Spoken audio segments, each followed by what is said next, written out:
Você não fica calado porque não tem o que dizer. Fica calado por medo do que vão pensar de você. Você reformula a frase antes de falar. Suaviza a opinião. Desiste da resposta. Ri para não parecer estranho. Concorda para não destoar. Cala o incômodo para não ser mal interpretado. O problema não é ter filtro. É viver de um jeito em que quase toda verdade precisa ser aprovada antes de existir. Você está numa conversa, num grupo, numa reunião ou num encontro. Alguém fala algo. Você pensa diferente. Sente a resposta surgir. Mas em segundos, vem a trava. Vão achar exagero. Vai soar arrogante. Melhor não criar clima. E se eu parecer estranho? Deixa quieto. E a frase morre antes de nascer. É aqui que esse padrão começa a se formar. Quando o medo da avaliação alheia interrompe sua fala antes mesmo que ela exista, você aprende a trocar verdade por segurança social. Esse é o ponto central. O problema não é escolher o momento certo, nem ter discernimento, nem saber que nem tudo precisa ser dito. O problema aparece quando o seu silêncio já não vem de consciência, mas de submissão antecipada ao olhar do outro. Você não examina só o que pensa, examina como vai ser visto por pensar isso. E aí algo profundo acontece. A sua fala deixa de responder à sua experiência e começa a responder à fantasia da reação alheia. O custo invisível é esse. Quanto mais você vive se editando para não ser mal lido, menos os outros encontram alguém com presença real. E menos você mesmo encontra acesso livre ao que pensa de verdade. Num grupo, alguém diz algo com que você não concorda. Você sente isso na hora, mas sorri, acompanha, fica neutro, deixa passar. E por fora, isso parece maturidade, parece o gesto de quem sabe conviver, de quem não cria atrito à toa, de quem não precisa se afirmar o tempo inteiro. Mas muitas vezes, o que está acontecendo é outra coisa. Você não ficou quieto por falta de opinião. Ficou quieto porque discordar ativaria exposição. E exposição para você parece risco demais. Esse é o ponto cego. Muitas vezes, você não está protegendo a conversa. Está protegendo a sua imagem dentro dela. E quando isso se repete, algo muda na sua presença. Você já não entra num diálogo para existir com verdade. Entra para administrar a leitura que farão de você. Então a diferença some. A opinião recua. A sua forma se apaga antes mesmo de aparecer. Observe quantas vezes você cala uma diferença. Não porque ela seja irrelevante, mas porque teme a leitura que fariam de você ao sustentá-la. Alguém faz uma piada, um comentário ou uma escolha que te incomoda. Você sente, mas responde com um riso curto, com neutralidade, com um de boa, com um silêncio educado. Não porque não houve impacto, mas porque ser lido como sensível demais, difícil demais ou intenso demais parece mais ameaçador do que engolir a própria reação. E esse é um ponto importante. O seu silêncio não é ausência de incômodo. É medo de ser classificado de um jeito que você não quer carregar. Então você não esconde só a opinião.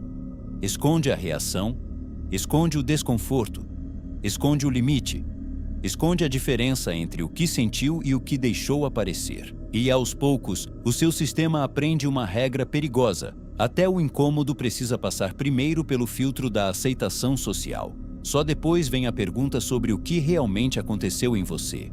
É assim que a sua presença vai ficando mais fácil, mas menos verdadeira. Repare onde você não esconde apenas a opinião. Esconde a própria reação para continuar sendo lido como alguém fácil. Depois de um tempo, isso deixa de ser prudência pontual. Vira estrutura de personalidade. Você já se vê como a pessoa discreta. A pessoa que pensa muito antes de falar. A pessoa reservada. A pessoa que evita se expor. E quando isso acontece, o medo do julgamento já não parece medo. Parece só o seu jeito. É aqui que a autocensura fica mais funda. Você entra numa conversa já monitorando como será percebido, já antecipando leituras, já calculando efeitos. A espontaneidade começa a soar perigosa. E a sua fala só aparece depois de muita triagem interna. Não porque você seja naturalmente silencioso, mas porque passou tempo demais treinando a si mesmo a não surgir inteiro diante dos outros. Então, o que parecia maturidade muitas vezes era só vigilância. O que parecia discrição, muitas vezes era medo bem treinado. E o custo disso é alto, porque quanto mais você vive assim, mais difícil fica perceber que não está só escolhendo palavras, está reduzindo presença. Hoje, note em que contexto você automaticamente entra em modo de autocensura, antes mesmo de a conversa começar. Você não está apenas deixando de falar o que pensa, está deixando o medo da leitura alheia decidir quem pode aparecer através da sua voz. E quando isso vira padrão, a sua presença não fica mais segura, fica mais estreita. Você até fala, mas fala já corrigido, suaviza demais, pede desculpa antes, relativiza o próprio ponto, coloca amortecedores demais para não soar errado, duro ou estranho. E quando isso vira hábito, a sua fala já nasce pedindo licença, como se a sua opinião só pudesse existir se viesse emocionalmente higienizada. Esse é um efeito profundo do medo do julgamento. Você não se cala apenas, domesticou a própria voz.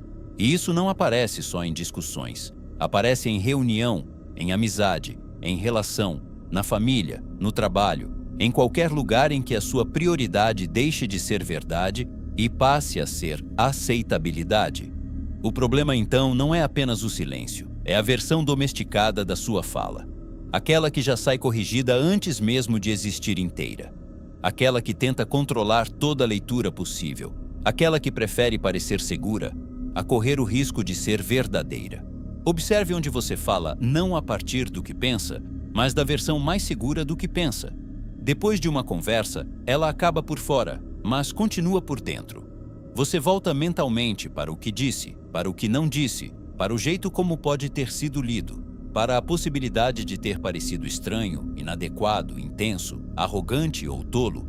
E esse é um dos sinais mais claros de que o problema já foi além da fala. A conversa termina, mas o tribunal continua. O outro já foi embora. O julgamento ficou dentro, e quando isso acontece, algo importante muda. O medo do que vão pensar começa fora, mas depois se instala como vigilância interna. Você já não precisa mais que alguém te censure. Faz esse trabalho sozinho, revê a frase, corrige mentalmente o tom, imagina interpretações, tenta prever rejeições, como se a sua presença precisasse ser auditada mesmo depois de já ter existido. E isso cobra um preço alto, porque você não descansa nem quando fala, nem quando se cala. Repare se a sua ruminação depois de falar vem de desejo real de aprender ou do vício de medir seu valor pela possível interpretação alheia. Numa situação simples, você sustenta uma frase limpa. Não vejo assim. Para mim é diferente. Isso me incomodou. Eu penso outra coisa, sem discurso longo, sem desculpa antecipada, sem tentar controlar toda a leitura possível. E esse gesto, embora pequeno, reorganiza a sua presença inteira. Porque você continua com filtro, mas já não vive ajoelhado diante da imaginação da reação alheia. É aqui que alguma liberdade volta. Você percebe que falar o que pensa não é falar tudo. É só deixar uma verdade simples existir, mesmo correndo o risco de ser mal lida por alguém. Sem isso, a sua voz nunca fala de fato, só administra a impressão. E esse é o ponto mais importante. O que devolve força não é perder sensibilidade social. É parar de tratar a opinião dos outros como autorização prévia para a sua fala existir. Hoje, note um momento em que você pode dizer uma frase verdadeira, sem começar imediatamente a corrigi-la para parecer mais aceitável. Porque no fim, o que te apaga não é só o silêncio. É a quantidade de vida que você enterra antes de uma palavra chegar à superfície. Muita gente não está em silêncio por maturidade. Está em silêncio porque transformou a opinião dos outros em autorização prévia para a própria fala. E enquanto isso continuar, a sua voz sempre vai nascer diminuída. Você não sofre porque pensa demais. Sofre porque quase tudo o que pensa precisa primeiro sobreviver ao medo de ser mal visto. E esse é o ponto mais duro. Aos poucos, você para de usar a fala para existir e começa a usar a fala para se proteger. Não diz o que pensa para não parecer estranho. Não sustenta o que sente para não parecer intenso. Não mostra o que vê para não correr o risco de ser mal interpretado. Só que viver assim cobra um preço. A sua prudência deixa de ser consciência. e vira medo social organizado. Por isso, a saída não está em falar tudo sem filtro, nem em virar alguém combativo, agressivo ou incapaz de conviver, mas em começar a perceber onde o julgamento imaginado dos outros já está decidindo sozinho quem pode existir através da sua voz. Porque falar o que pensa não significa dizer tudo, significa só uma coisa mais básica. Não deixar que o medo da leitura alheia apague a sua verdade antes mesmo que ela chegue à superfície. Nas próximas 24 horas, escolha um momento pequeno em que você normalmente se calaria por medo do que vão pensar e diga uma frase simples e verdadeira, sem se desculpar antes e sem suavizar demais. Depois observe, você estava escolhendo o silêncio ou sendo governado pelo medo da leitura alheia. Se esse vídeo te mostrou algo que você faz o tempo inteiro sem perceber, comenta "Eu não quero mais viver ajoelhado diante da opinião dos outros". Se fez sentido para você, curte o vídeo. E se você percebeu que o seu silêncio nem sempre é maturidade, mas muitas vezes medo de ser mal lido, clica no card que está aparecendo agora. Porque o próximo passo dessa conversa é entender o que acontece quando você acha que tem autocontrole, mas está só se reprimindo.